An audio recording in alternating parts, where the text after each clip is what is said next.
അമ്മ തിരഞ്ഞെടുപ്പിന്റെ ഫലങ്ങൾ ഇന്നലെ പുറത്തുവന്നു. പ്രസിഡന്റ് സ്ഥാനത്തേക്ക് ശ്വേത മേനോൻ വിജയിച്ചു. ഇതാദ്യമായിട്ടാണ് അമ്മയുടെ തലപ്പത്തേക്ക് ഒരു വനിത എത്തുന്നത്.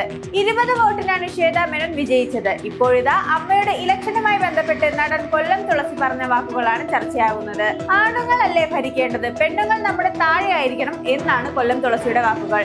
ഒരു ഓൺലൈൻ ചാനലിനോടായിരുന്നു നടന്റെ പ്രതികരണം. വീഡിയോയുടെ അവസാനം താൻ വെറുതെ പറഞ്ഞതാണെന്നും കൊല്ലം തുളസി പറയുന്നത് കാണാം. വീഡിയോയ്ക്ക് താഴെ നടനെ വിമർശിച്ചുകൊണ്ട് നിരവധി കമന്റുകളാണ് വരുന്നത്. എന്നാൽ മിക്ക പ്രശ്നങ്ങളും ഒരുമിച്ചിരുന്ന് ചർച്ച ചെയ്താൽ തീരാവുന്ന വിഷയമേ ഉള്ളൂ എന്ന് ശ്വേത മേനോൻ പറയുന്നു. ദിലീപ് പ്രതിയായ നടി ആക്രമിക്കപ്പെട്ട കേസ് വളരെ ഗൗരവമുള്ളതാണെന്നും കോടതി വിധി എന്താകുമെന്ന് കൗതുകത്തോടെ കാത്തിരിക്കുകയാണെന്നും ശ്വേത പറഞ്ഞു. അതിജീവിത അമ്മയിലേക്ക് തിരിച്ചു വരണം എന്നും ശ്വേത ആവശ്യപ്പെട്ടു. ദിലീപ് പ്രതിയായ നടി ആക്രമിക്കപ്പെട്ട കേസ് കോടതിയിലാണ്. കോടതിയിലുള്ള വിഷയം പറയാതിരിക്കുകയാണ് നല്ലത് എന്ന് ശ്വേത പ്രതികരിച്ചു. വേഗം തീർക്കേണ്ട കേസായിരുന്നു ഇത്, വളരെ നീണ്ടുപോയി. നിയമത്തിലെ പല കാര്യങ്ങളും മാറാൻ സമയമായി കഴിഞ്ഞു എന്നും ശ്വേത മേനോൻ പറയുന്നു. തിരഞ്ഞെടുപ്പിൽ ജനറൽ സെക്രട്ടറിയായി കുക്കു പരമേശ്വരൻ തിരഞ്ഞെടുക്കപ്പെട്ടു. കുക്കു പരമേശ്വരൻ രവീന്ദ്രനുമായിരുന്നു ജനറൽ സെക്രട്ടറി സ്ഥാനത്തേക്ക് മത്സരിച്ചിരുന്നത്.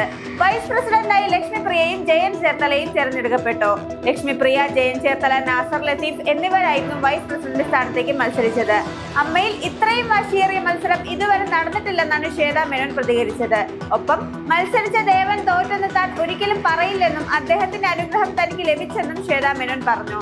WCC അംഗങ്ങളെ ഇരുകൈയും നീട്ടി അമ്മ സ്വീകരിക്കുമെന്നും ശ്വേത മേനോൻ പ്രതികരിച്ചു. അതേസമയം അമ്മ തിരഞ്ഞെടുപ്പിൽ വിജയിച്ചവരെ അഭിനന്ദിച്ച് നടൻ മോഹൻലാൽ. അമ്മയുടെ പുതിയ നേതൃത്വത്തിന് ഹൃദയം നിറഞ്ഞ ആശംസകൾ. ഒറ്റക്കെട്ടായി സംഘടനയെ മുന്നോട്ട് നയിക്കാനും പ്രവർത്തന മികവോടെ അമ്മയെ കൂടുതൽ ശക്തമാക്കാനും പുതിയ ഭാരവാഹികൾക്ക് സാധിക്കട്ടെ എന്നാണ് മോഹൻലാൽ സോഷ്യൽ മീഡിയയിൽ കുറിച്ചത്. വിജയികളെ അഭിനന്ദിച്ച് മമ്മൂട്ടിയും എത്തിയിരുന്നു. അമ്മയുടെ പുതുതായി തിരഞ്ഞെടുക്കപ്പെട്ട നേതൃത്വത്തിന് അഭിനന്ദനങ്ങൾ. സംഘടനയെ കൂടുതൽ ഉയരങ്ങളിലേക്ക് നയിക്കാൻ കഴിയട്ടെ എന്നാണ് മമ്മൂട്ടി സോഷ്യൽ മീഡിയയിൽ കുറിച്ചത്. അമ്മയുടെ പ്രസിഡന്റ് സ്ഥാനത്തേക്ക് 20 വോട്ടുകൾക്ക് ശ്വേത മേനോൻ വിജയിച്ചതാണ്.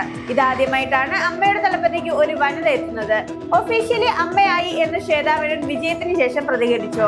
ശ്വേതയ്ക്ക് 159 വോട്ടുകൾ ലഭിച്ചപ്പോൾ ഒപ്പം മത്സരിച്ച ദേവന് 132 വോട്ടുകളാണ് ലഭിച്ചത്.